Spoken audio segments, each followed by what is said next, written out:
Hello students, term one की preparation कर रहे थे हम और हर चैप्टर का प्रैक्टिस पेपर दिया था मैंने और उसको सॉल्व भी करवाया था। बहुत सुंदर सुंदर सवाल थे। तो आज इस वीडियो में हम ट्रिग्नोमेट्री करने वाले हैं और ट्रिग्नोमेट्री में सीबीएसई के अकॉर्डिंग 8.1 8.2 एक्सरसाइज जो आ रही है बस वही करेंगे। 8.3 हमारे सिलेबस में है नहीं। और 8.4 को किस तरीके से करना है वो मैं एक अलग वीडियो में बताऊंगा। ठीक है, क्योंकि वो अब पुराना जमाना नहीं है। हम 1857 की तरह नहीं सॉल्व कर सकते एक एक पन्ने का सोल्यूशन। हर चीज की ट्रिक है और ऑब्जेक्टिव सवाल अगर हमारे पास है तो ट्रिक 100% है। ठीक है, तो मैं तुम्हें ट्रिक से बताऊंगा ताकि 8.4 जो सबसे हार्ड एक्सरसाइज है ना वो तुम चुटकियों में कर सको। समझे? चलो, तो उसकी एक अलग से वीडियो बनेगी। इस वीडियो में तुम्हें 8.1 8.2 में जितने भी क्वेश्चंस बन सकते हैं, जितने भी तरीके के, वो मैं तुम्हें इस वीडियो में बताने वाला हूँ। ठीक है, चलो। चलो, देखो, सवाल करवाने से पहले थोड़े बहुत जो कंसेप्ट्स हैं वो देख लो।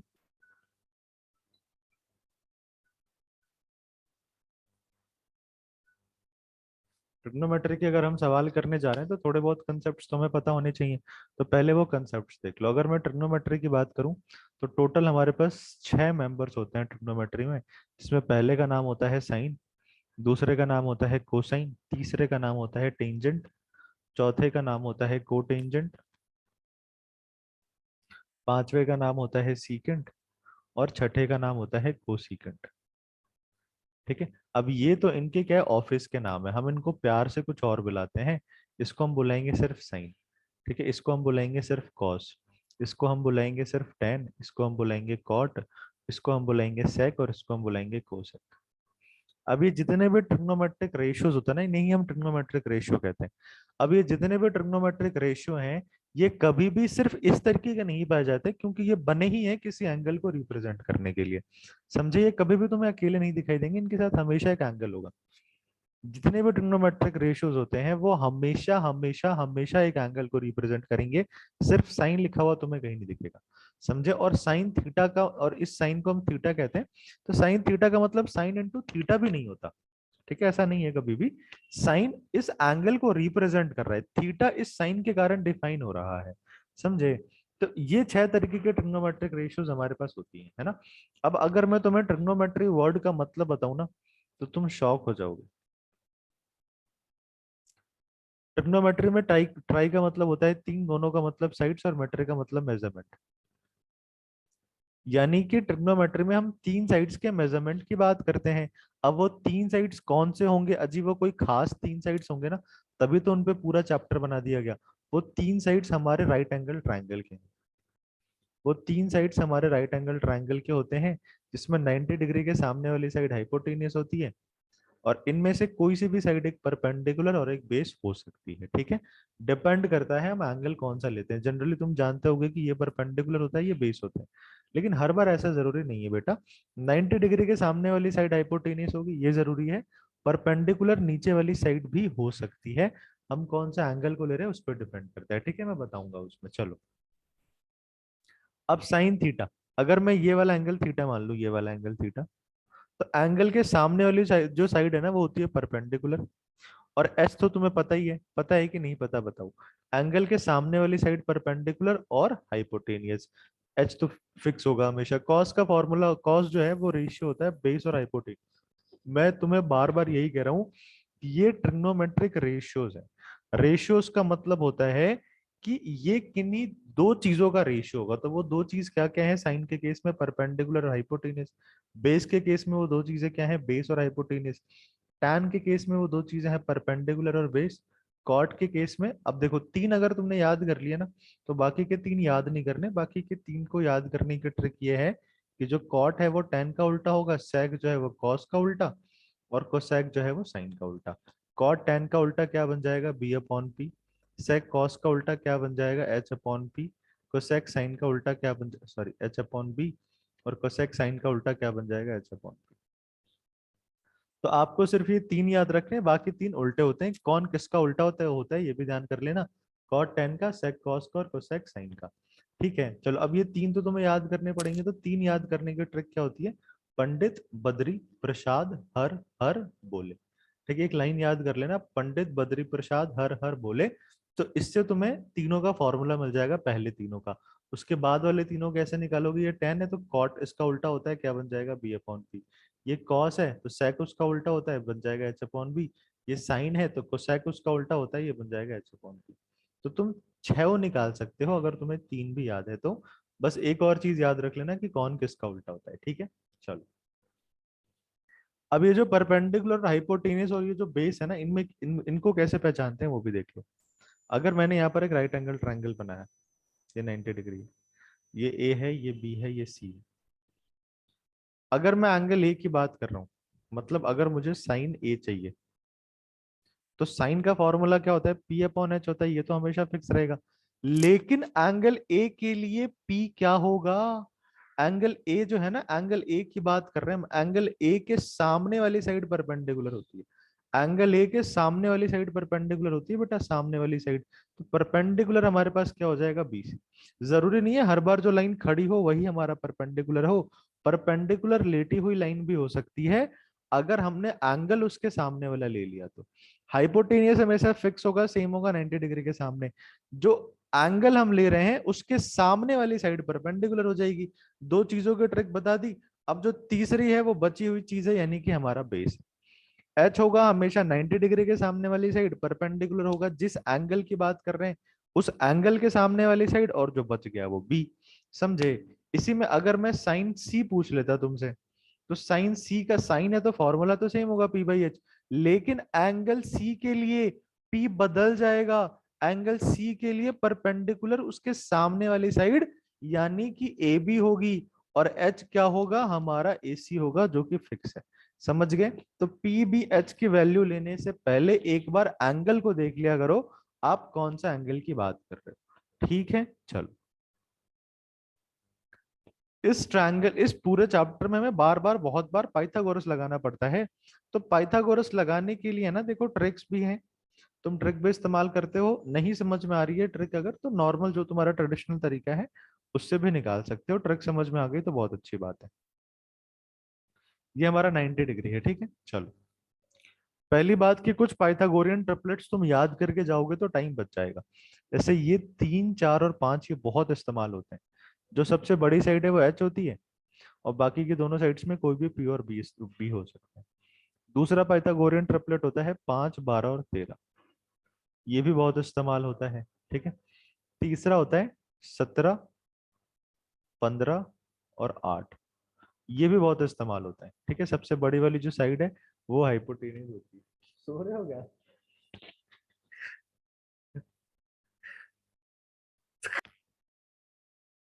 ठीक है। तो ये तीन पाइथागोरियन ट्रिपलेट तुम्हें याद करके जाने हैं, क्योंकि बहुत सारे इससे ही आ जाएंगे, ठीक है।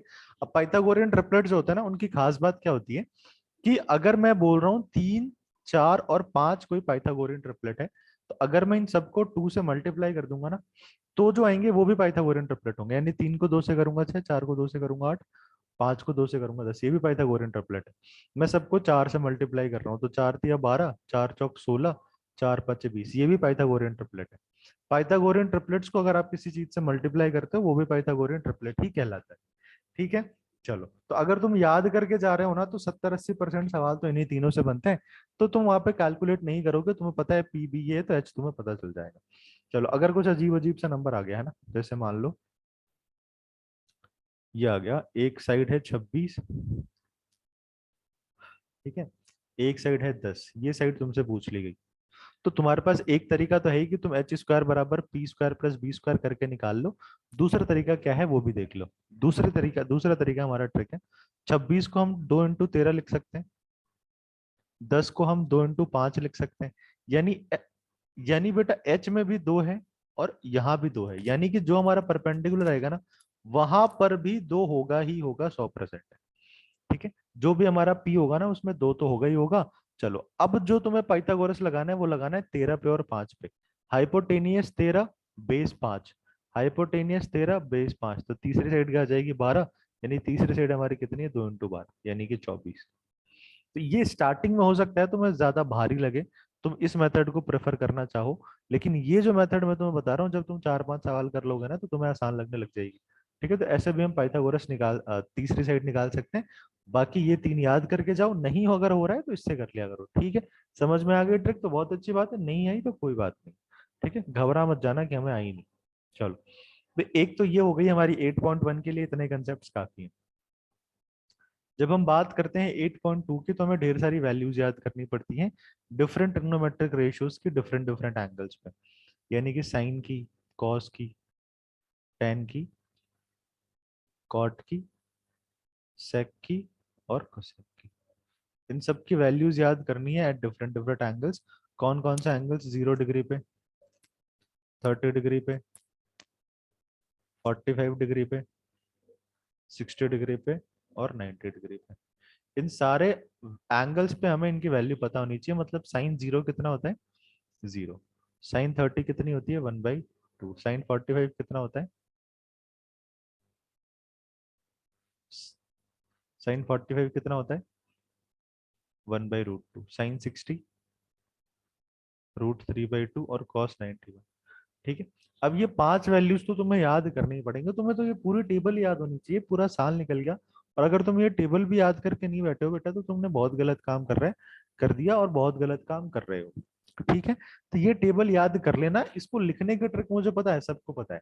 सब यही सोचते हैं एग्जाम में जाके पीछे वाले पेज में लिख देंगे और वहां से कर लेंगे। अरे बेवकूफ, इसकी जरूरत ही नहीं है। और अगर आप टेबल लिख भी देते हो ना, तो ऐसे बहुत सारे सवाल है जो लिखने के बाद भी आपसे सॉल्व नहीं होंगे, जो तभी सॉल्व होंगे जब आपको टेबल याद होगी।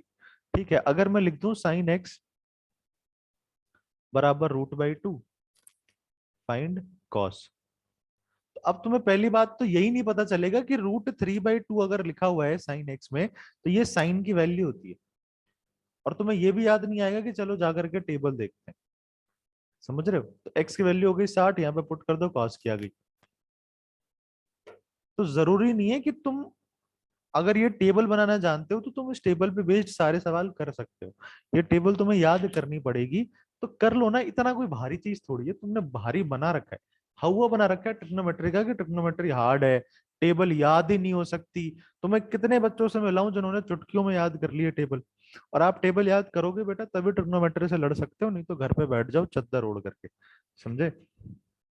चलो, अब याद भी कैसे करते हैं उसकी ट्रिक है। लिखने की ट्रिक सबको पता है, ठीक है, लिखने की ट्रिक मैं नहीं बता रहा, याद करने की भी ट्रिक है, वो देख लो। जब आप कॉस की वैल्यूज लिखोगे ना, कॉस की वैल्यू जब आप लिखोगे, तो कॉस की जो वैल्यू होती है वो साइन वाली ही वैल्यूज होती है, लेकिन उसकी कॉम्प्लीमेंट्री की वैल्यू होती है। कॉम्प्लीमेंट्री मतलब कि वैसे दो एंगल जिनको जोड़ने पर 90 आए।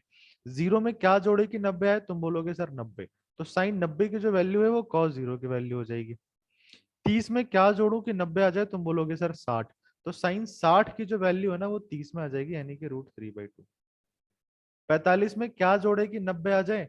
तो 45 में 45 जोड़ेंगे 90 आएगा, तो साइन 45 की जो वैल्यू है वो कॉस 45 में आ जाएगी 1/√2। 60 में क्या जोड़े कि 90 आ जाए? 30, तो यानी कि साइन 30 की जो वैल्यू है कॉस 60 में आ जाएगी, यानी 1/2। और 90 में क्या जोड़े कि 90 आ जाए? तुम बोलोगे 0, तो साइन 0 की जो वैल्यू है वो आ जाएगी यहाँ पे, यानी कि 0। ठीक है, तो ये तो याद करने का ट्रिक है कि अगर मैं तुमसे कॉस 30 पूछूं, तो तुम साइन 60 की वैल्यू याद करके बता दो। मैं तुमसे कॉस 60 पूछूं, तो मुझे साइन 30 की वैल्यू याद करके बता दो। मैं तुमसे कॉस 0 पूछूं, तो मुझे कॉस साइन 90 की वैल्यू याद करके बता दो। और लिखने के ट्रिक की अगर मैं बात करूं, तो साइन याद कर लो, कॉस उसका जस्ट उल्टा होता है। ठीक है, एक साइन में आप इधर से इधर जाते हो, कॉस में आप इधर से इधर आ जाओ बस। ठीक है, पहली वैल्यू 1, पहली वैल्यू 1, √3/2, 1/√2, 1/2, 0। तो ये टेबल आपको थरली बहुत अच्छे से याद होना चाहिए, सेकंड्स में आपके दिमाग में आना चाहिए। ठीक है, सेकंड्स में आपके दिमाग में आना चाहिए कि अगर मुझे कहीं 1/2 दिख रहा है, तो इसका मतलब कि ये साइन 30 की वैल्यू भी है और कॉस 60 की वैल्यू भी है। ये सब तुम्हारे दिमाग में आ जाना चाहिए 1/2 को देख के। ठीक है, अब 1/2 देखने के बाद तुम टेबल देखने नहीं जाओगे, मुझे पता है। तुम्हें पता ही नहीं चलेगा ना एग्जाम में कि ये टेबल वाला सवाल है। कैसे देखने चले जाओगे टेबल? नहीं, पॉसिबल ही नहीं है। तो टेबल बना करके कर लेंगे, ये मुझे दोबारा मत बोलना। टेबल याद कर लो, बहुत ज्यादा मेहनत वाली काम, मेहनत वाला काम नहीं है। ठीक है, हाथ रख रख के याद कर लेना, घर में किसी छोटे बड़े को सुना देना, याद हो जाएगा। टेन के लिए तुम्हें क्या करना है? टेन की सबसे छोटी वैल्यू 0, टेन की सबसे बड़ी वैल्यू इनफिनाइट, बाकी सब इसके बीच में होंगे। टेन 45 होता है 1। ठीक है, तीन वैल्यूज याद करने में कोई दिक्कत नहीं है। अब टेन 30 जो है वो होता है 1/√3, और टेन 60 होता है √3। लो, हो गई टेन की वैल्यू भी खत्म, है ना? तो टेन की वैल्यू भी याद करना आसान नहीं है। बेटा तुमने अगर 10 तक की वैल्यू भी याद कर ली ना, तो उसके बाद ये तीनों तो उसके उल्टे होते हैं, मैंने बताया था। तुम्हें बस 3 ही याद करनी है, 6 भी याद नहीं करने। बहुत आसान है, लेकिन दिमाग में भूत बैठा है कि ट्रिग्नोमेट्री की टेबल याद नहीं हो सकती, वो हार्ड है। तो जब तुम किसी चीज को हार्ड मान लेते हो ना, तो चाहे वो हार्ड ना हो, वो तुम्हें हार्ड लगने लग जाएगा। This is called mental belief. समझ रहे हो? तुमने उस चीज को हार्ड मान लिया, इसीलिए वो रहेगा हार्ड, जिंदगी भर हार्ड रहेगा। तुम चाहे कितने बड़े बन जाओ, तुम्हारे लिए टेबल हमेशा ही हार्ड रहेगी, क्योंकि तुमने इसको मान लिया ये हार्ड है, ये बच्चों से याद नहीं होती, तो हमसे भी कैसे हो सकती है। ठीक है। एक बार मान ये सोच करके देखो कि पूरी दुनिया, पूरे भारत में कितने 10th के क्लास के बच्चे होंगे, और कितने लाखों बच्चे होंगे जो इस टेबल को याद करके जा रहे हैं। उनके लिए चुटकियों का काम है, तो तुम्हारे लिए क्यों नहीं है? ठीक है, बहुत आसान सी टेबल है, याद हो जाती है, तुमने बस हवा बना रखा है, तो इसीलिए नहीं हो रही। अब देखो कॉट की वैल्यू निकालनी है। कॉट किसका उल्टा होता है? टेन का। सेक होता है कॉस का, और कोसेक होता है साइन का। तो टेन की जीरो की वैल्यू क्या है? जीरो। जीरो यानी कि 0/1। उल्टा करेंगे तो क्या हो जाएगा? 1/0 यानी कि इनफाइनाइट। इसको उल्टा करेंगे तो √3। इसको उल्टा करेंगे तो 1। इसको उल्टा करेंगे तो 1/√3। और इनफाइनाइट जो है, इनफाइनाइट का मतलब होता है 1/0। उल्टा करेंगे तो 0/1 यानी कि 0। सेक निकालने के लिए कॉस वाले सबको उल्टा कर दो। 1 का उल्टा 1, √3/2 का उल्टा 2/√3। ठीक है, 1/√2 का उल्टा √2, यहाँ पे 2। और यहाँ पे 0 का उल्टा 1/0 यानी कि इनफाइनाइट। और कोसेक निकालने के लिए साइन वाले को उल्टा कर दो। 0 का मतलब 0/1, उल्टा करेंगे तो 1/0 यानी कि इनफाइनाइट। 1, और इसका 30 के लिए साइन को उल्टा करेंगे 2 बन जाएगा। इसको उल्टा करेंगे √2 बन जाएगा। इसको उल्टा करेंगे 2/√3 बन जाएगा। और इसको उल्टा करेंगे तो 1 बन जाएगा। ये बन गई हमारी पूरी सी टेबल, और इतनी सी वैल्यूज तुमसे याद नहीं होती। तो अब मैं तुमसे ये मान के चल रहा हूँ कि तुम्हें ये दोनों टेबल्स की वैल्यूज आती हैं। नहीं आती है बेटा, तो वीडियो पॉज करके पहले टेबल याद कर लो, उसके बाद आगे की वीडियो देखना। ये तो हम आगे की वीडियो में सवालों को उड़ाने वाले हैं, और उड़ाएंगे तभी जब हमें हमारे पास इतनी ताकत होगी। ताकत कहाँ से आएगी? इस टेबल को याद करके आएगी। ठीक है, चलो।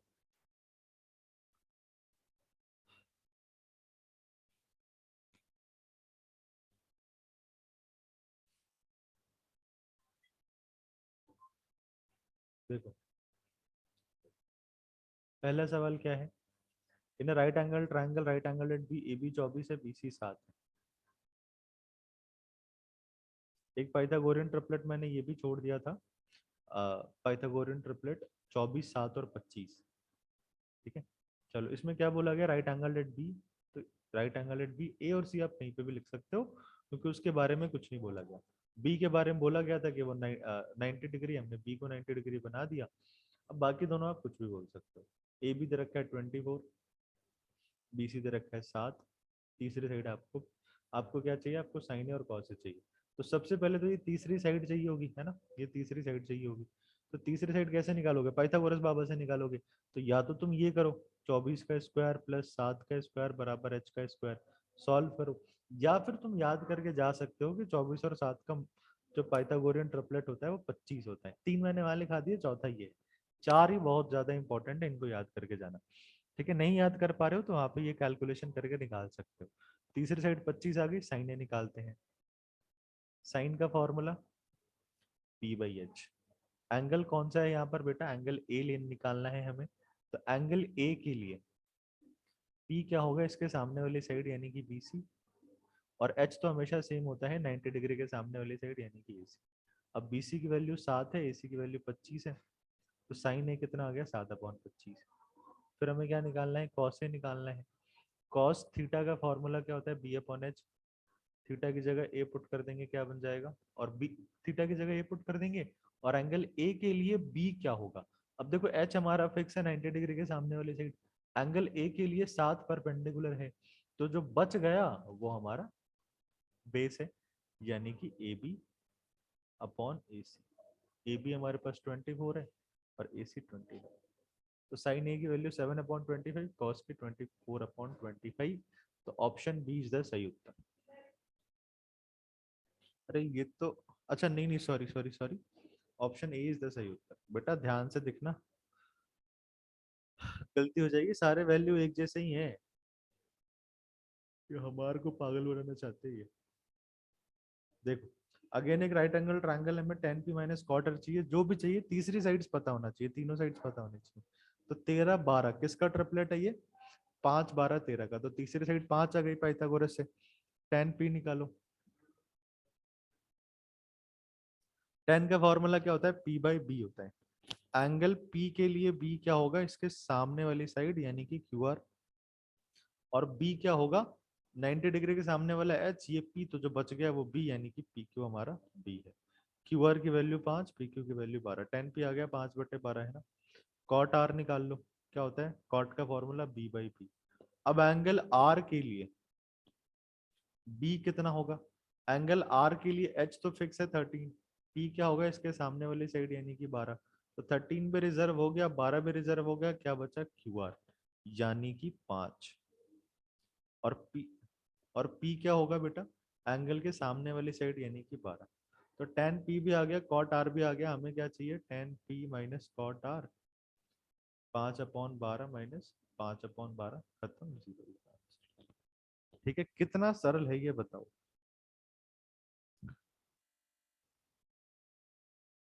अगला सवाल क्या है।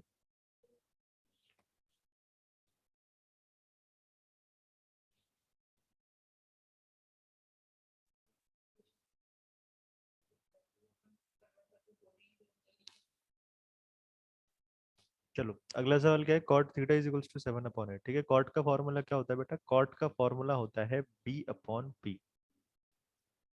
तो मैं साफ पता चल रहा है कि b 7 है और p 8। तो 7 p है, b है हमारा, और p 8 है, h निकाल लो, p square plus b square करके। 8 का स्क्वायर 7, 8 का स्क्वायर हो जाएगा 64 प्लस 49 यानी कि 113। ये हो गई एच स्क्वायर की वैल्यू, तो एच कितना हो जाएगा बेटा, √113। ठीक है, चलो अब तुम्हें यहाँ पे पुट करना है, तो पुट तो करना ही है हमें, लेकिन अगर हम उसको थोड़ा सा आसान बना करके पुट कर देंगे तो हमारी कैलकुलेशन बच जाएगी। और बेटा कैलकुलेशन से बच के रहो, समझे। a plus B A minus B क्या हो जाएगी, ऊपर A square minus B square. Calculation से बच के रहोगे ना तो तुम्हारा काम जो है आसान हो जाएगा बहुत। और यहाँ भी क्या हो जाएगा, ए स्क्वायर माइनस बी स्क्वायर। ठीक है, तो आप अभी भी वैल्यू ये पुट कर सकते हो, 1 माइनस साइन स्क्वायर यानी कि P square upon H square upon cos square यानी कि 1 माइनस। लेकिन तुम चाहते हो कि हमारी बुद्धि तेज है, हम अभी भी वैल्यू नहीं पुट करना चाहते, तो बेटा 1 माइनस साइन स्क्वायर होता है कॉस स्क्वायर, और 1 माइनस कॉस स्क्वायर होता है साइन स्क्वायर। ये एक आइडेंटिटी होती है जो मैं तुम्हें अगली वाली वीडियो में बताऊंगा। अगर तुम्हें आती है तो तुम ऐसे भी समझ सकते हो। अब कॉस अपॉन साइन होता है कॉट स्क्वायर, तो तुम्हें सिर्फ क्या करना था, कॉट की वैल्यू 7/8 थी, तुम 7/8 का स्क्वायर कर देते। अब क्या है कि हमने स्टार्टिंग से अभी तक इसी वाले तरीके से करा है, तो अगर एग्जाम में ये सवाल आ जाएगा तो हम वापस इसी वाले तरीके से करने लग जाएंगे। लेकिन हम ये नहीं सोचेंगे कि आइडेंटिटी लगा करके हम सवालों को बहुत ज्यादा आसान बना सकते हैं, समझे।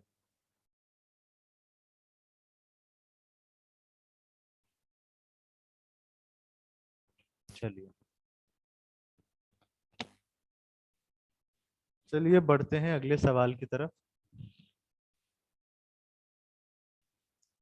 क्या है, if 3 cot a = 4, 3 cot a = 4, इसका मतलब समझे, इसका मतलब है बेटा cot a = 4/3। अजी मेरी निगाहों से देखा करो, यहाँ पर cot की वैल्यू जो थी वो रेशियो में थी, लेकिन यहाँ पे रेशियो मिसिंग था, उसके लिए 3 मल्टीप्लाई दे दिया था ना उसने। बेटा उसने गलती नहीं करी है, उसने तुम्हें हिंट दिया है कि तुम इस 3 को इधर भेज करके रेशियो में कन्वर्ट कर सकते हो। तो cot का फॉर्मूला होता है b/p। बी आ गया 4, पी आ गया 3 तुम्हारे पास, ठीक है, बी भी आ गया, पी भी आ गया। अब हमें किसकी वैल्यू चाहिए जी, अब हमें इसकी वैल्यू चाहिए। तो किसी की भी वैल्यू अगर हमें चाहिए होती है तो हमें क्या निकालना होता है, हमें पहले तीसरी चीज निकालनी होती है, दैट इज एच। तो अगर पी 3 है और बी 4 है तो पाइथागोरियन ट्रिपलेट होता है 3 4 5 का। 3 है 4 है तो एच कितना आ जाएगा, 5 आ जाएगा। हमें किसकी वैल्यू चाहिए, 1 minus ten square upon 1 plus ten square बराबर cos square minus sine square. ये हमें प्रूव करना है कि ये बराबर है या नहीं, ये ट्रू फॉल्स वाला सवाल है। टेन स्क्वायर की वैल्यू क्या होती है जी, p/b, ये इसका स्क्वायर। 1 प्लस टेन स्क्वायर क्या होता है जी, 1 प्लस टेन, टेन स्क्वायर की वैल्यू p/b यानी कि उसका स्क्वायर। 1 माइनस पी कितना है बेटा, पी है, पी है, पी है, हमारे पास 3 है, तो ये हो जाएगा 3/4 का होल स्क्वायर अपॉन 1 प्लस 3/4 का होल स्क्वायर। ये हो गया 1 - 9/16, 1 + 9/16। एलसीएम ले लो। कैसे लेते हैं, नीचे वालों को मल्टीप्लाई, नीचे वालों को मल्टीप्लाई, 16 × 16, ऊपर क्रॉस मल्टीप्लाई, तो 16 - 9। इधर भी नीचे भी वही काम करेंगे, नीचे वालों को मल्टीप्लाई, ऊपर क्रॉस मल्टीप्लाई, 16 - 9 7 अपॉन 25/16, खत्म खत्म, 7/16 आंसर आ गया। ठीक है, ये क्या है हमारे पास, ये एलएचएस आया। तो अगर सिर्फ इसकी वैल्यू पूछता तो तुम निकाल देते, लेकिन इसमें ये पूछा जा रहा है कि क्या ये इसके बराबर है, तो अब तुम्हें इसकी भी वैल्यू निकालनी पड़ेगी। ठीक है, ये ट्रेडिशनल मेथड बता रहा हूँ, फिर इसको ट्रिक बता दूंगा मैं तुम्हें। कॉस यानी कि b² / h², और ये स्क्वायर था तो p² / h²। ठीक है, h² नीचे सेम है, ऊपर क्या हो गया, b² - h²। b कितना था जी हमारे पास, b कितना था, b कितना था, b हमारे पास 4 है, 4 का स्क्वायर माइनस p कितना था, 3 का स्क्वायर अपॉन h का स्क्वायर, 4 का स्क्वायर 16, 3 का स्क्वायर 9, 16 - 9 7 अपॉन h था 5, तो 5 का स्क्वायर 25, तो इधर भी 7/25 और इधर भी 7/25। अच्छा, ये 25 आया था, तो दोनों बराबर आ गए, आप ट्रू लिख करके आ जाओगे। ठीक है, लेकिन तुम्हें लगता है एग्जाम में इतना टाइम तुम्हें मिलेगा कि तुम इतनी बड़ी कैलकुलेशन कर सको, और अगर शुरू भी कर दो करना तो लास्ट तक सही कर सको? क्या तुम में इतना कॉन्फिडेंस है? अगर है तो बेटा ऐसे कर लो, कोई दिक्कत नहीं। लेकिन ऐसा प्रैक्टिकली पॉसिबल नहीं है कि जितनी जल्दी जल्दी मैंने बता दिया इतनी जल्दी तुम एग्जाम में कर लो और सही कर लो, पॉसिबल ही नहीं है। ठीक है, तो देखो इसकी ट्रिक क्या है इस टाइप के सवालों के लिए। तुम्हें इसको और इसको यही तो पता करना है ना कि बराबर है या नहीं है, तो इसको मत लाओ बीच में। तुम किसी एंगल की वैल्यू पुट कर दो, ए की वैल्यू तुम कुछ भी पुट कर दो जो तुम्हारी इच्छा हो, बस ये ध्यान रखना बेटा कि वो नॉट डिफाइंड नहीं बनना चाहिए। समझे, वो नॉट डिफाइंड नहीं बनना चाहिए। जैसे मैं ए की वैल्यू पुट कर देता हूँ 45, तो ऊपर क्या बन जाएगा, 1 - 1045 का स्क्वायर अपॉन 1 + 1045 का स्क्वायर, 1 - 1 अपॉन 1 + 1, ऊपर 0 नीचे 1 यानी कि 0। 0 बन सकता है, मैंने यही तो बोला ना जी। अजी मैंने ये बोला कि इनफाइनाइट नहीं बनना चाहिए, नॉट डिफाइंड नहीं बनना चाहिए। 0 बन सकता है, 0 बन सकता है, चलो यहाँ तक का काम सही है। एलएचएस हमारा 0 आ गया, आरएचएस चेक कर लो, cos square minus sine square. Cos theta हमने कितना लिया था, 45, तो ये हो जाएगा कॉस 45 का स्क्वायर माइनस साइन 45 का स्क्वायर, 1/√2 का स्क्वायर माइनस 1/√2 का स्क्वायर, खत्म 0। तो एलएचएस और आरएचएस दोनों बराबर आ गए, यानी कि ये बात ट्रू है। तो इतना तुम एग्जाम में कर सकते हो, तुम्हें करना पड़ेगा। लेकिन इससे पहले वाला जो तरीका था वो ट्रेडिशनल तरीका था। अगर तुम वैल्यू पुटिंग नहीं कर सकते ना, तो ट्रिग्नोमेट्री के बहुत सारे सवालों को तुम्हें छोड़ने पड़ जाएंगे, क्योंकि उनको सिंपल मेथड से सॉल्व करना बहुत लंबा होता है। समझे, तो वैल्यू पुटिंग सीख जाओ। सिर्फ वो वैल्यूज आप कुछ भी पुट कर सकते हो, बस नॉट डिफाइंड नहीं बनना चाहिए। और इसके लिए टेबल का याद होना जरूरी है। तुम चाहोगे कि मैं पीछे पीछे पीछे से टेबल में देख लूं और फिर पुट कर दूं, तो पॉसिबल ही नहीं। एक एक करके वैल्यू थोड़ी पुट करोगे, मेरे दिमाग में सारी टेबल थी, इसीलिए मैंने मन में ही देख लिया कि 45 पुट करना मेरे लिए सही रहेगा, ना ही इनफाइनाइट बनेगा और कैलकुलेशन भी आसान हो जाएगी। लेकिन अगर तुम पीछे टेबल लिख करके बैठे हो,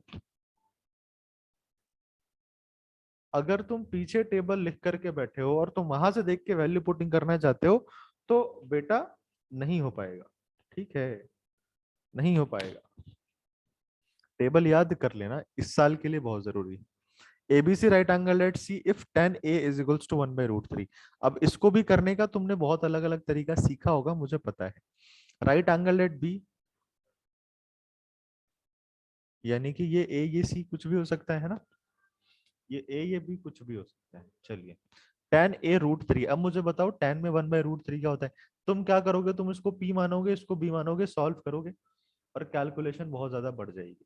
समझे, लेकिन अगर तुम्हें टेबल अच्छे से याद है तो तुम तुरंत बोलोगे tan a में √3 होता है tan 30 पे, यानी कि a की वैल्यू तुम्हें मिल जाएगी 30, और a की वैल्यू तुम्हें 30 मिल गई, b 90 है, तो c कितना हो गया 60।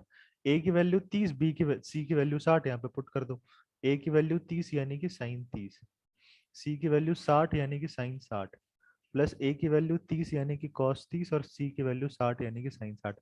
कोई पीबीएच का लफड़ा ही नहीं है। अगर इस तरफ किसी भी ट्रिग्नोमेट्रिक रेशियो के दूसरी तरफ कोई ऐसी वैल्यू है जो कि तुम्हारे टेबल में थी, तो तुम वहां से तुरंत एंगल की वैल्यू निकाल करके सॉल्व कर दिया करो। समझे? एंगल की वैल्यू निकाल के पुट करना आसान होता है, तुम समझते ही नहीं हो। तुमने वही 1857 वाले तरीके याद कर रखे हैं। साइन 30 यानी कि क्या होता है बेटा 1/2, साइन 60 यानी क्या होता है √3/2।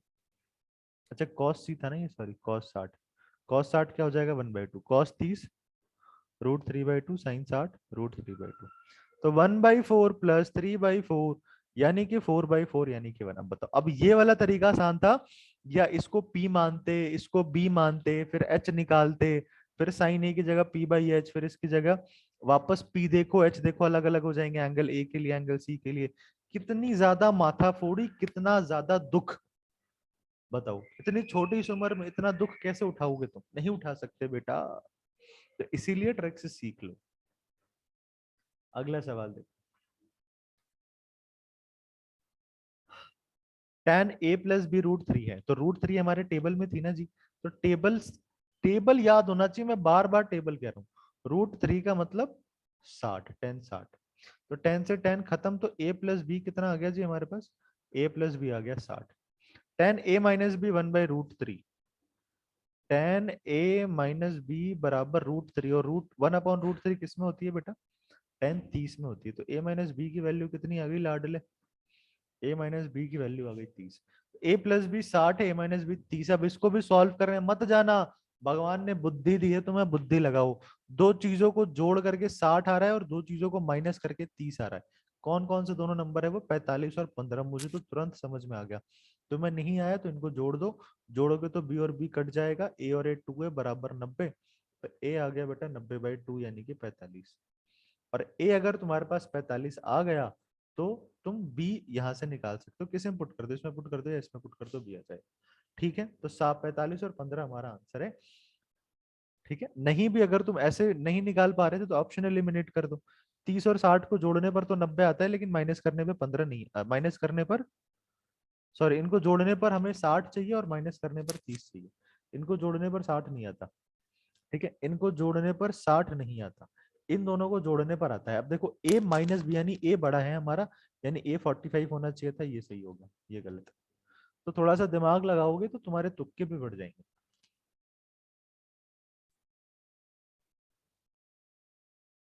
ठीक है, समझ में आ गया? चलो अब देखो अगला क्या, इवेलुएट।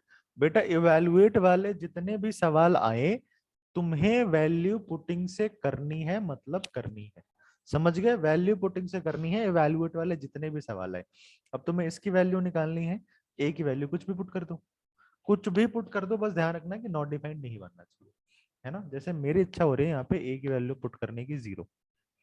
ठीक है, 0, 90, 45 यही तीनों ट्रेंडिंग होते हैं, उनमें ही ज्यादातर सवाल के आंसर आ जाते हैं।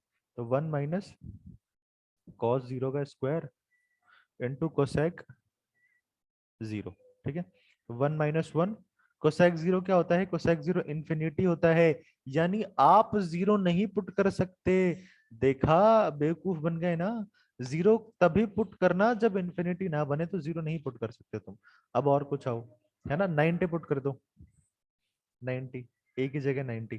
तो क्या हो जाएगा 1 माइनस कॉस 90 का स्क्वायर इंटू कोसेक 90। कौन है?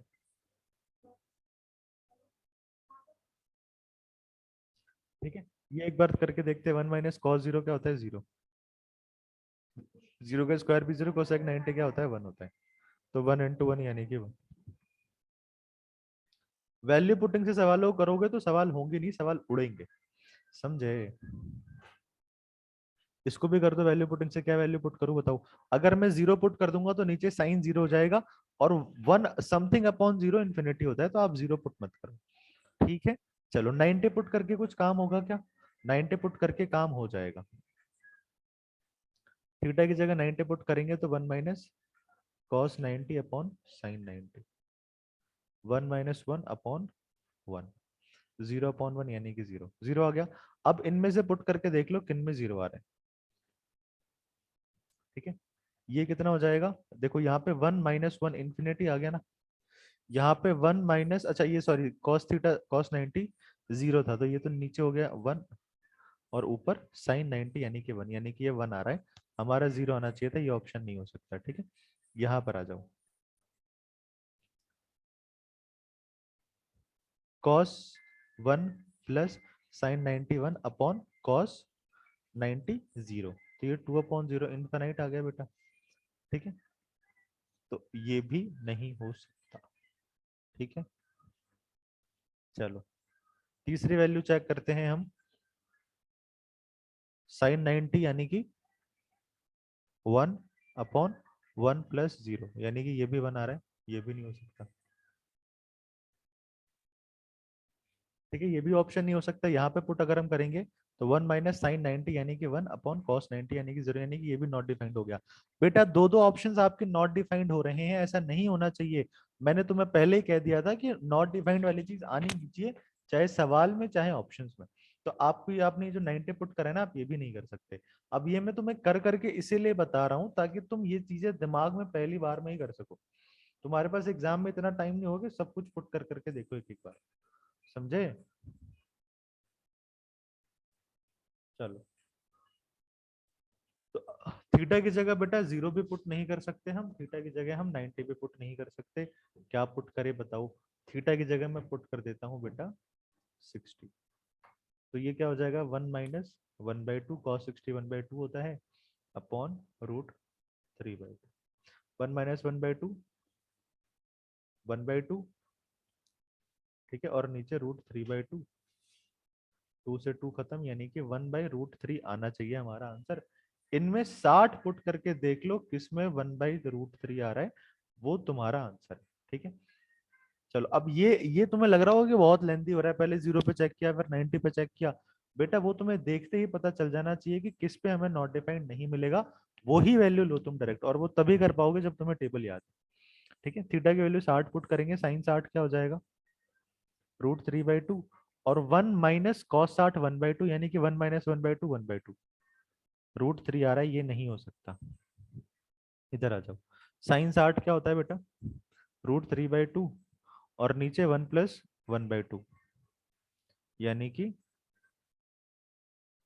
√3/2, इनको जब तुम जोड़ोगे 1 प्लस 1/2 को, तो ये 3/2 आएगा, 2 से 2 खत्म, √3/3, और इससे ये कट जाएगा √3 टाइम्स में, यानी कि 1/√3 मिल गया। तो तुम्हें सिर्फ इतना काम करना था एग्जाम में। ठीक है, इससे पहले वाले काम तुम्हें नहीं करने थे। ठीक है, हमारा इधर भी 1 माइनस 1/√3 आ गया, इधर भी आ गया। ठीक है, ये तो पहला तरीका है। अब अगर तुम्हें ये भी हार्ड लग रहा है ना बेटा, तो सुनो मेरी बात, ये एनसीईआरटी का सवाल है जो कि 8.4 में है, समझे, और उसकी मैं एक अलग से वीडियो बना करके डालूंगा। तो तुम इस सवाल को उस दूसरे वाले तरीके से भी कर सकते हो जो मैं दूसरे वीडियो में डालने वाला हूँ। ठीक है, अभी मैं तुम्हें वैल्यू पुटिंग सिखाना चाह रहा हूँ, इसीलिए डाला है, इसको तुम दूसरे तरीके से कर सकते हो, वो भी आसानी है। अगला देखो, वापस इवैल्यूएट आ गया, थीटा की जगह क्या पुट करें, 45 पुट करके देख लेते हैं। लेकिन 45 में बेटा tan 45 और cot 45 तो एक ही होता है, दिक्कत हो जाएगी हमें, है ना? क्या पुट करें, 45 तो नहीं पुट करके कर सकते, एक बार करके देख लेते हैं ना, क्या पता ऑप्शन सी या डी, बी या सी में से कुछ आ जाए।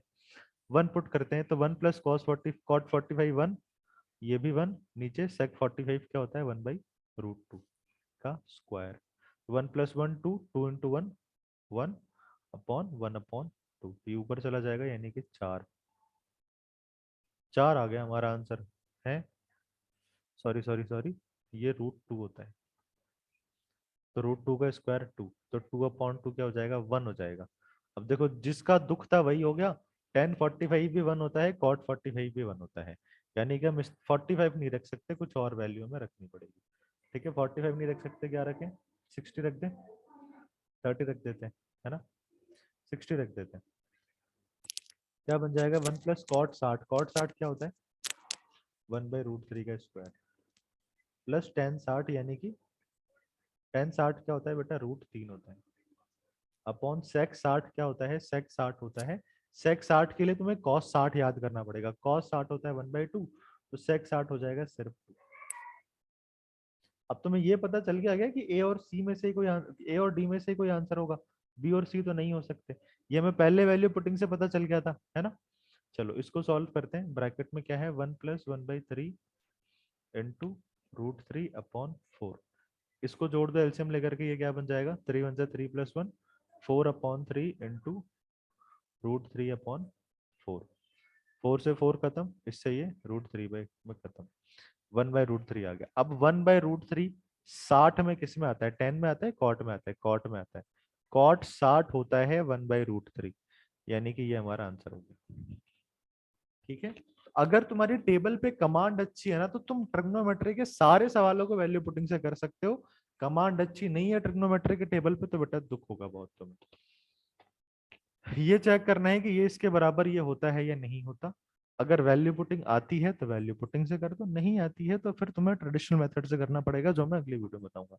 वैल्यू पुटिंग करते हैं। थीटा क्या ले, थीटा तुम्हारी मर्जी से कुछ भी ले सकते हैं। मेरी इच्छा हो रही है यहाँ पे, जानते हो क्या लेने की, मेरी इच्छा हो रही है यहाँ पर लेने की 30 डिग्री। अब देखो जीरो मैंने क्यों नहीं लिया, क्योंकि कॉट जीरो इनफाइनाइट होता है, तो हम जीरो नहीं ले सकते। 90 हम क्यों नहीं ले सकते, क्योंकि 90 हम ले सकते हैं ना। हाँ 90 हम ले सकते हैं, 90 लो ना बेटा, 90 में कोई इनफाइनाइट नहीं बन रहा, तो 90 ले लो। कोसेक 90 क्या होगा, 1। साइन 90 क्या होगा, 1। कोसेक 91 माइनस साइन 91, ये कितना हो गया, 2 × 0 यानी कि 0। एलएचएस 0 आ गया। आरएचएस को सॉल्व करते हैं 90 लेकर के। कॉट 90 क्या होगा, कॉट 90 होता है 0, और कॉस 90 भी क्या होता है 0, ये भी 0। एलएचएस बराबर आरएचएस आ गया 2। कितना सरल था। तुम्हें कोई आइडेंटिटी याद नहीं रखनी, कुछ भी नहीं करना, बस वैल्यू पुटिंग ढंग से आनी चाहिए, उसके लिए टेबल याद होना चाहिए। चलो अगला सवाल क्या है, tan a = 1। tan a = 1 है, यानी a कितना हो गया बेटा, a कितना हुआ,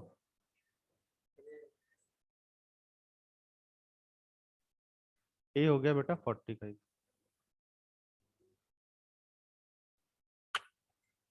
ढाई बजे बुलाया था सर को, कल बोला था, आ रहे होंगे। a कितना हो गया हमारे पास, 45 हो गया बेटा। a तुम्हारे पास 45 हो गया। अब आ जाओ b पर। tan b तुम्हारे पास √3 है। tan में √3 कब होता है, tan में √3 होता है 60 पर। तो b की वैल्यू क्या आ गई बेटा, b की वैल्यू आ गई 60 डिग्री। तो a 45 आ गया, b 60 आ गया, यहाँ पे पुट कर दो।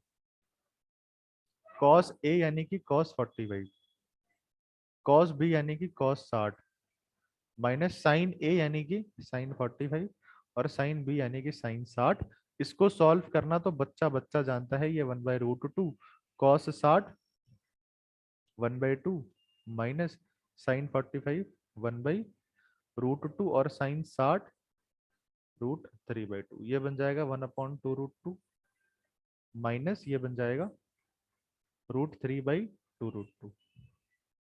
एलसीएम तो दोनों का सेम आएगा 2√2, ऊपर क्या बन जाएगा 1 - √3।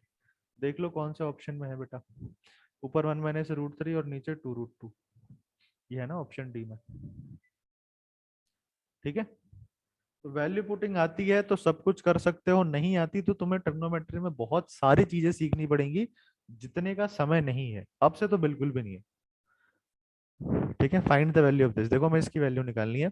अगेन तुम यही कर सकते हो, देखो ऑप्शन जो भी है ना तुम्हारे पास, उसमें angle A, angle B, angle C, किसी चीज से कोई फर्क नहीं पड़ रहा।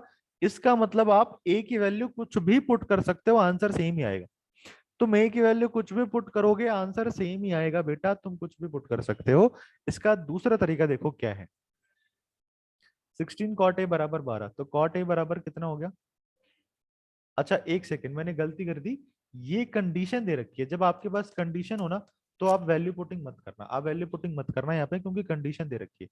अगर कंडीशन नहीं दी होती ना, तब हम वैल्यू पुटिंग करते हैं, ध्यान रखना। इससे पहले हमने जितने भी सवाल करे थे ना, उनमें कोई कंडीशन नहीं दे रखी थी। यहाँ पे देखो, सिर्फ tan a की वैल्यू दे दी, tan b की वैल्यू दे दी, इसकी वैल्यू पूछ ली, कोई कंडीशन नहीं है। इवेल्युएट कोई कंडीशन नहीं है, ट्रू फॉल्स कोई कंडीशन नहीं है, इवेल्युएट कोई कंडीशन नहीं है, इवेल्युएट इवेल्युएट कोई भी कंडीशन नहीं है। तो अगर आपके पास कंडीशन नहीं हो तो ही आप वैल्यू पुटिंग करोगे। यहाँ पर कंडीशन दे दी है, कॉट 16 कॉट ए बराबर 12 दे रखा है, आप कंडीशन नहीं लगा सकते। कॉट ए बराबर कितना आ गया, 12/16। कॉट का फॉर्मूला क्या होता है, कॉस अपॉन साइन, अगली वीडियो में बताऊंगा। तो कॉस कितना आ गया 12, साइन कितना आ गया 16। तो साइन की जगह पुट कर दो 16, कॉस की जगह पुट कर दो 12, साइन की जगह 16, कॉस की जगह 12। 16 + 12 28/4 यानी कि 7। ठीक है, कितना आसान हो गया, ना तुम्हें P निकालना पड़ा, ना तुम्हें B निकालना पड़ा, ना तुम्हें H निकालना पड़ा। अब ऐसा तुम तब कर सकते हो जब ऊपर सिर्फ साइन और कॉस हो और इसके साथ प्लस माइनस में कुछ ना हो। अगर यहाँ पे +2 और -2 कुछ हो जाता ना, तो तुम इस तरीके से नहीं कर सकते थे, फिर तुम्हें P निकालना होता, B निकालना होता, H निकालना होता, उसके बाद साइन A की वैल्यू, कॉस A की वैल्यू, साइन और कॉस की वैल्यू पुट करनी होती तुम्हें। लेकिन यहाँ पर ऊपर सिर्फ साइन कॉस था, नीचे भी सिर्फ साइन कॉस था, तो यहां से हमें 12/16 से कॉस और साइन की वैल्यू मिल गई थी, वो हमने पुट कर दी। ठीक है, चलो अगला सवाल क्या है, find the value of theta in 2 cos theta बराबर 1। 2 cos 3 थीटा बराबर 1, तो cos 3 थीटा बराबर क्या हो गया बेटा, 1/2 हो गया। अब मुझे बताओ cos में 1/2 कब होता है? cos में 1/2 होता है बेटा 60 पर, 60 पर, यानी इधर एंगल की जगह 3 थीटा है, इधर एंगल की जगह 60 है, तो 3 थीटा बराबर कितना हो गया 60, यानी कि थीटा बराबर 60/3 यानी कि 20। ठीक है, ऐसे उड़ाना है तुम्हें सवालों को, अगर तुम्हें टेबल याद है तो। अगला क्या है, 3 tan 2 थीटा बराबर -3। √3 tan 2 थीटा -3 बराबर 0। -3 उधर भेज दो, प्लस का 3 हो जाएगा। √3 tan 2 थीटा बराबर 3। √3 जो मल्टीप्लाई का है उधर जाकर के डिवाइड में, tan 2 थीटा बराबर 3/√3। √3 बार में खत्म, तो tan 2 थीटा बराबर √3। अब tan में √3 कब होता है तुम्हें यही नहीं पता, तो सवाल कहां से करोगे? √3 होता है 60 पर, तो tan की जगह 10 है, टू थीटा की जगह इधर 60 है, तो थीटा की जगह हो जाएगा 60/2, यानी कि 30 हो जाएगा बेटा, 30। बताओ क्या है इन सवालों में, इज्जत है इन सवालों की? कोई इज्जत नहीं है, लेकिन तुमने दे रखी है, बहुत ज्यादा सर पे चढ़ा रखा है इन सवालों को। अगला सवाल देखो, जिससे तुम्हें डर होता है, P Q R right angle triangle है क्यू पर।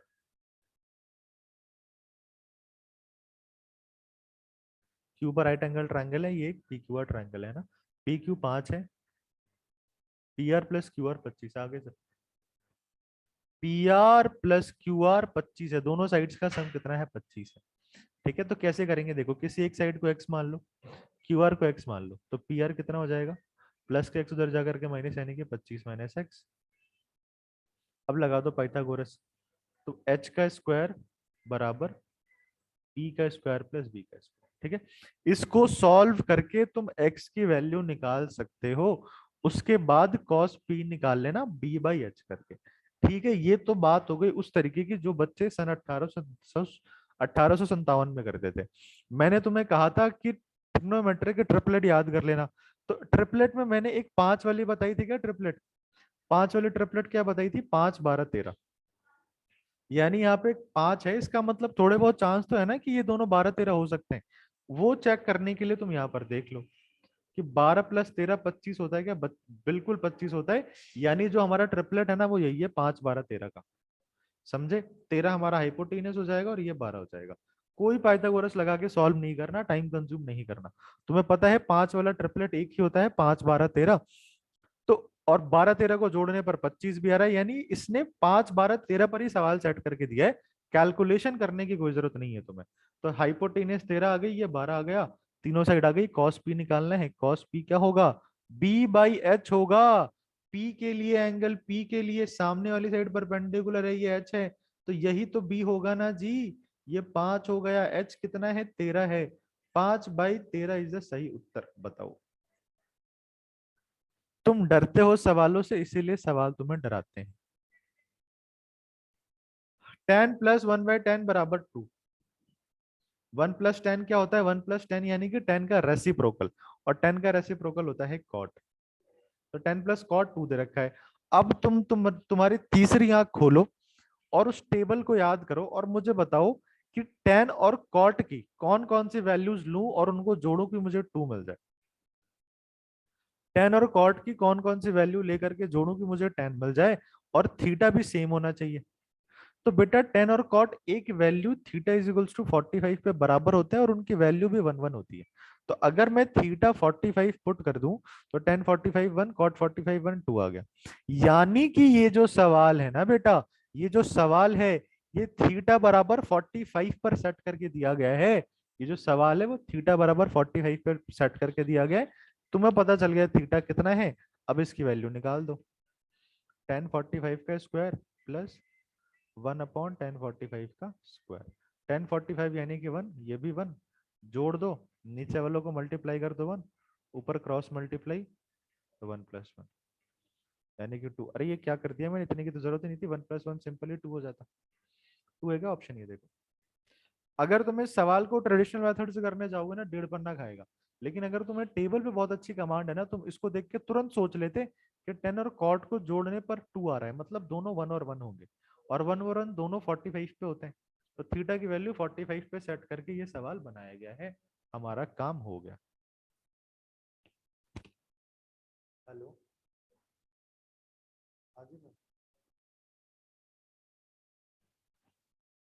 ठीक है, चलो। तो 10 की वैल्यू, 10 और कॉट की वैल्यू हमने ये जो सवाल था, थीटा इज इक्वल्स टू 45 पे सेट कर रखा हुआ था। अगर तुम्हें टेबल याद है तो तुम ये चीज तुरंत पता कर लोगे, ठीक है। मैं भी कोई पहले से सॉल्यूशन लेकर के नहीं आया, ये सवाल मेरे सामने भी फर्स्ट टाइम नहीं आया। तो मुझे टेबल बहुत अच्छे से याद है, इसीलिए मैंने पता कर लिया कि थीटा 45 पे सेट हुआ है सवाल। तुम भी अगर सवाल अच्छे से करोगे, टेबल अच्छे से याद कर लोगे, तुम्हें भी पता चल जाएगा देख के, ठीक है। चलो अगला सवाल देखो। Find an acute angle theta. अच्छा, थीटा एक्यूट होना चाहिए, एक कंडीशन यहाँ पर है, करते हैं। Find an acute angle theta when cos minus sine upon cos theta minus sine theta upon cos theta plus sine theta is equals to 1 minus root.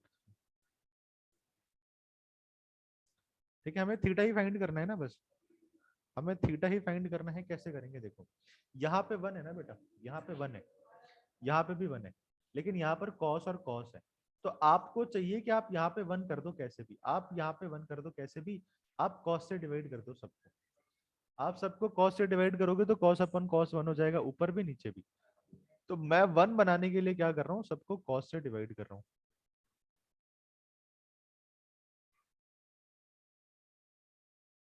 ठीक है।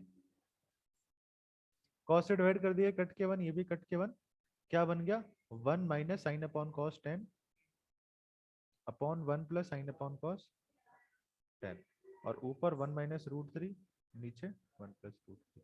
तो अब देखो 1 की जगह 1 है और 10 की जगह क्या है बेटा, रूट 3 है।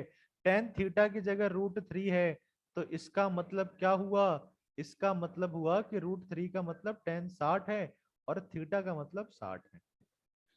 समझे, ये सवाल बहुत इंपॉर्टेंट था, ऐसे सवाल बहुत जगह देखने को मिलेंगे तुम। अगला सवाल, ये सवाल बच्चे बहुत बार पूछ रहे थे मेरे से, इसीलिए मैंने सोचा एक बार क्लास में करवा देता हूँ। अच्छा, ये प्रूविंग का सवाल है, ऐसे प्रूविंग का आएगा नहीं, इसकी वैल्यू फाइंड करने के लिए पूछी जाएगी कि इसकी वैल्यू क्या होगी। तो देखो cos 1 2 3 हमें सबकी वैल्यू थोड़ी ना पता है जी, एक से लेकर के 180 तक गया है, इसकी वैल्यू क्या होगी। तो जब एक से लेकर के 180 तक जाएगा, तो बीच में 90 भी तो आएगा, cos 90 भी तो बीच में आएगा। cos 90 क्या होता है, जीरो होता है। तो बीच में कहीं पे cos 90 होगा जिसकी वैल्यू जीरो होती है, और ये सारी चीजें जो इधर हैं वो जीरो से मल्टीप्लाई होकर के जीरो हो जाएंगी, ठीक है। अगला सवाल क्या है, x1045 cos 60 बराबर sin 60 cot 60, x की वैल्यू में निकालनी है। वैल्यू पुट कर दो, 1045 1, cos 60 1/2, sin 60 √3/2, cot 60 क्या होती है, cot 60 होता है 1/√3। √3 से √3 खत्म, x अपॉन 2 बराबर 1/2, 2 से 2 भी खत्म, तो x की वैल्यू आ गई 1,